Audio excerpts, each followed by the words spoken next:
అందరికి నమస్కారం. నేను మీ జానీ మాస్టర్. మీడియాలో ఏదైతే స్క్రోల్ అవుతుందో అట్లన్నిటికీ నా తరపు నుంచి ఒకే ఒక సమాధానం. న్యాయస్థానం మీద నాకు నమ్మకం ఉంది.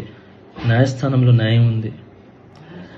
ఆ న్యాయం ఉంది కాబట్టి ఈరోజు నేను నలుగురితో పని చేసుకుంటున్నాను. బయటకు వచ్చి నలుగురితో హ్యాపీగా ఉన్నాను. నా ఫ్యామిలీతో చాలా హ్యాపీగా ఉన్నాను.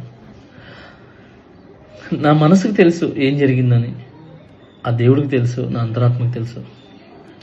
ఇవన్నీ కూడా రేపు న్యాయస్థానంలో కోర్టు నిర్ణయిస్తుంది, న్యాయస్థానం నిర్ణయిస్తుంది.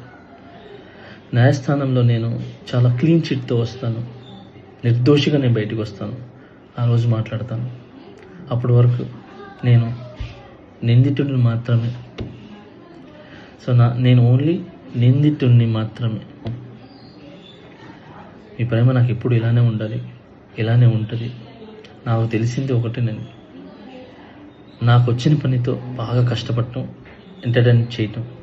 సో నేను ఎప్పుడు నా పనితో, నాకు వచ్చే విద్యతో మిమ్మల్ని అలరించడానికి మీ ముందుంటాను. మిమ్మల్ని అలరించడానికి కష్టపడతాను. సో ఈరోజు నేను ఇక్కడ ఏదున్నా కూడా ఈ పొజిషన్లో అదంతా మీ బ్లెస్సింగ్ వల్లే, మీ యొక్క ప్రేమ వల్లే. మీ ప్రేమ నాకు ఎప్పుడూ ఉండాలి. I love you all. నమస్కారం. Thank you so much. జై హింద్.